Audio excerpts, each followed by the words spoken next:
కేంద్రం ఎంతో ప్రతిష్టాత్మకంగా తీసుకొచ్చి ప్రవేశపెట్టిన మహిళా రిజర్వేషన్ బిల్లు వీగిపోయింది. లోక్సభ వేదికగా జరిగిన ఓటింగ్లో మహిళా రిజర్వేషన్ బిల్లు వీగిపోయింది. సుదీర్ఘ చర్చల అనంతరం ప్రవేశపెట్టిన రాజ్యాంగ 131వ సవరణ బిల్లు వీగిపోవడంతో మిగతా రెండు బిల్లులకు కూడా ఓటింగ్ అవసరం లేకుండా పోయింది. ఈ ఓటింగ్లో మొత్తం 528 మంది ఎంపీలు పాల్గొనగా అనుకూలంగా 298 ఓట్లు, వ్యతిరేకంగా 230 ఓట్లు వచ్చాయి. బిల్లు ఆమోదానికి 352 ఓట్లు తప్పనిసరి.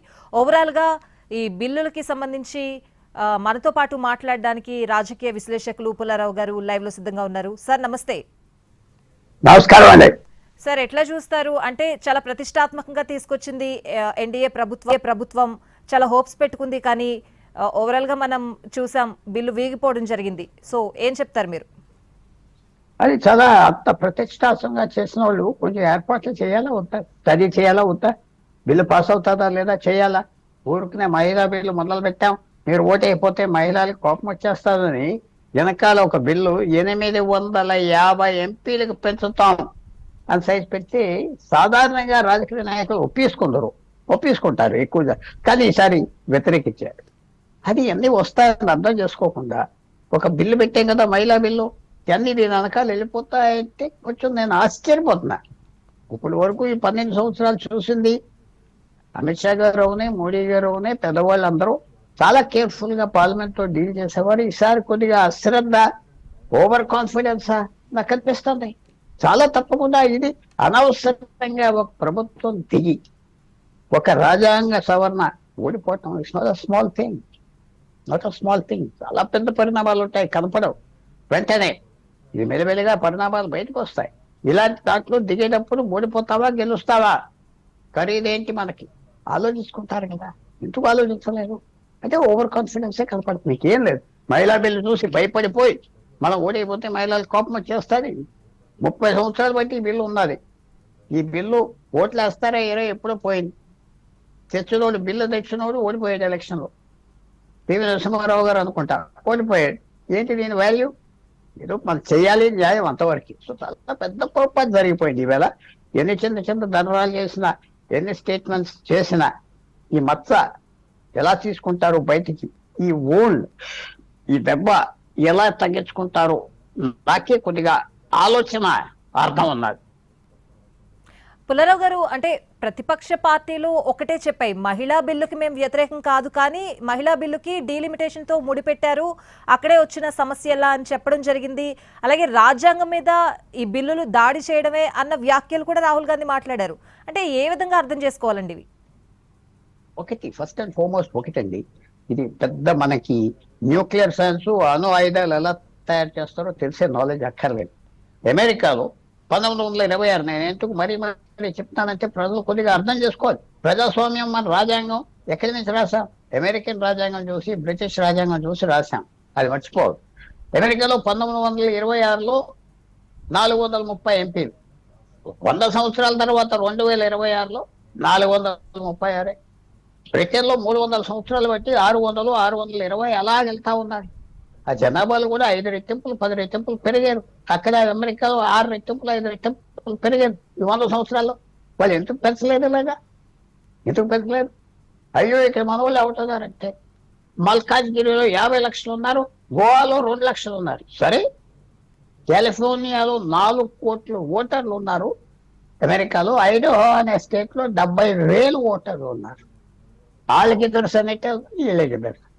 మరి నేను చెప్పేది ఏంటంటే, ఇతర దేశాలు ఏం చేస్తున్నాయి, సాంప్రదాయాలు ఏంటి, రాజ్యాంగం ఎలా ప్రొటెక్ట్ చేసుకోవాలి, ప్రజాస్వామ్యం అనేది ఎలా కాపాడుకోవాలి, చీప్ చేయకూడదు కాన్స్టిట్యూషన్. ఇష్టం వచ్చినట్టుగా చాలా మంది అంటూ ఉంటారు, రాజ్యాంగం మార్చేయాలి, ఈ కులానికి రిజర్వేషన్ ఇవ్వాలి, ఆ కులాన్ని తీసేయాలి, అది బీసీ చేయాలి, ఓసీ చేయాలి, ఓసీ నుంచి ఇది చేయాలి, రిజర్వేషన్ చేయాలంటారు. ఏదో మన పెద్దలు 52 నుంచి కాన్స్టిట్యూషన్ ఉన్నది, కేర్ఫుల్ గా కాపాడుకోవాలి, అది మాత్రం మర్చిపోయి. తప్పకుండా ఇది ఇంపాక్ట్ ఉంటుంది, సైకలాజికల్ ఇంపాక్ట్. ఇలా ఓడిపోవటం సామాన్యమైన విషయం కాదు. ఇది తెలిసి ప్రిపరేషన్స్ చేయలేదంటే ఎవరిది తప్పు, ఎవరు ఓవర్ కాన్ఫిడెన్స్ పెట్టారు, తప్పకుండా ఆలోచించాలి. అంత సింపుల్ గా మనం తీయకూడదు. ఏదో ఇందాక చూసే కొన్ని బొమ్మలు, పార్లమెంట్ హౌస్ లో లేడీ ఎంపీ జై జై ధర్నా చేస్తున్నారు, అయ్యేం పనికిరావు.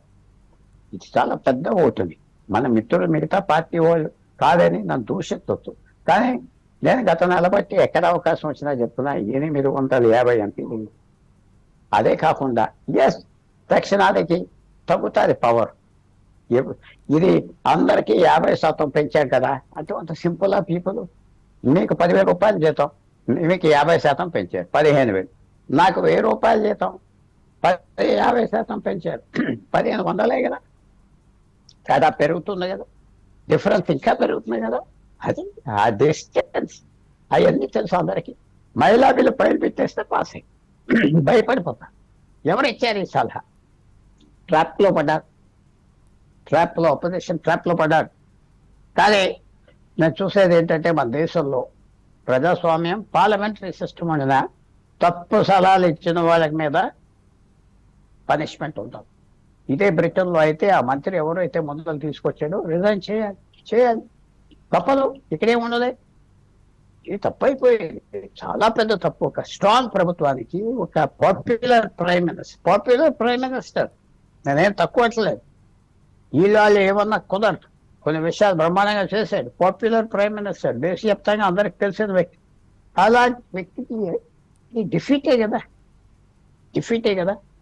అనవసరమైన డిఫీట్. వీళ్ళు కొనుక్కొని తెచ్చుకున్నారు. శుభ్రంగా నీకు మహిళా బిల్లు అంత ప్రేమ అయితే అదే సరే 543 ఎంపీలని 600 చేస్తామంటే అందరూ ఒప్పించుకుంటుంది. కొద్దిగా మెల్లిమెల్లిగా 10%తో పెంచారంటే అందరూ ఒప్పుకుంటారు. 50%తో పెంచుతారు. నేను ఇందాక మీకు 2 ఉదాహరణలు ఇచ్చాను. America, England. అరే ఇవన్నీ ఎక్కడ పోయింది? మనకే తెలివితేటలు ఉన్నాయా? అది బ్యాడ్ లక్ మన దేశానికి, చాలా బ్యాడ్ లక్. ఇలా ఓడిపోకూడదు గవర్నమెంట్. దీనికి వాళ్ళ మీద ఇంపాక్ట్ ఉంటుంది. ప్రజలకి ఓ రకంగా 850 ఎంపీస్, డబల్ ఎమ్మెల్యేస్. ఎంత ప్రజలకు తెలుసు కదా. ఎమ్మెల్యేలు ఏమంటలేదు, ఎంపీలు లేదవట్లేదు. వాళ్ళు ఉన్న వాళ్ళని నెంబర్ పెంచేస్తే వాల్యూ పోతుంది కదా. తెలంగాణలో 117 మంది ఎంతో ఉన్నారు.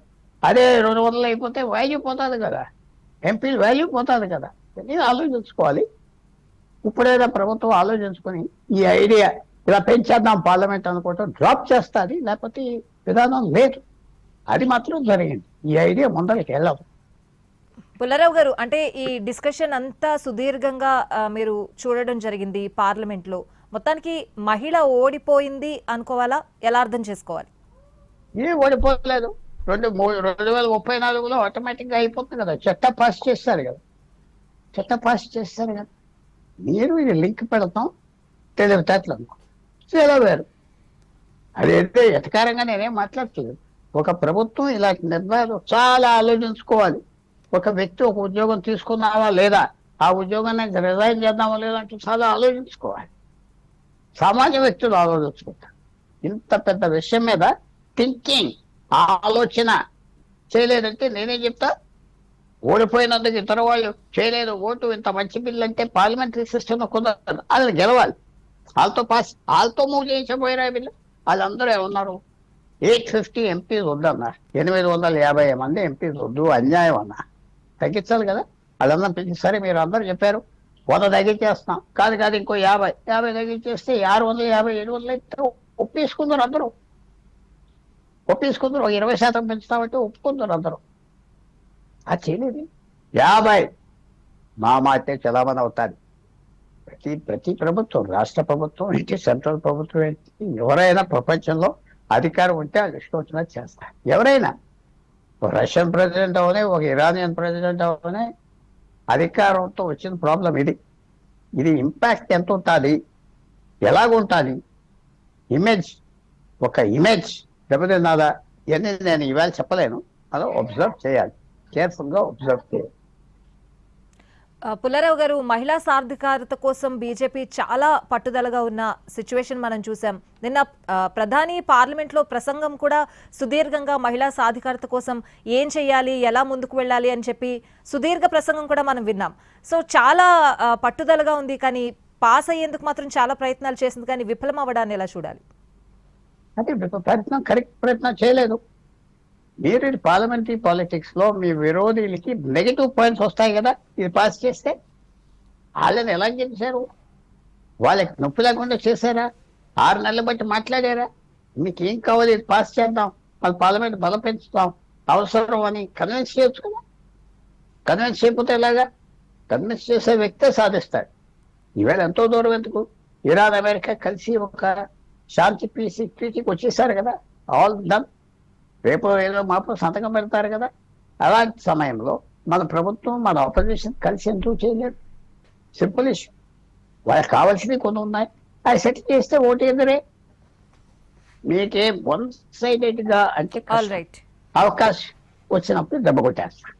రైట్ పుల్లారావు గారు, థ్యాంక్స్ అండి మీ అభిప్రాయాన్ని మాతో పంచుకున్నందుకు.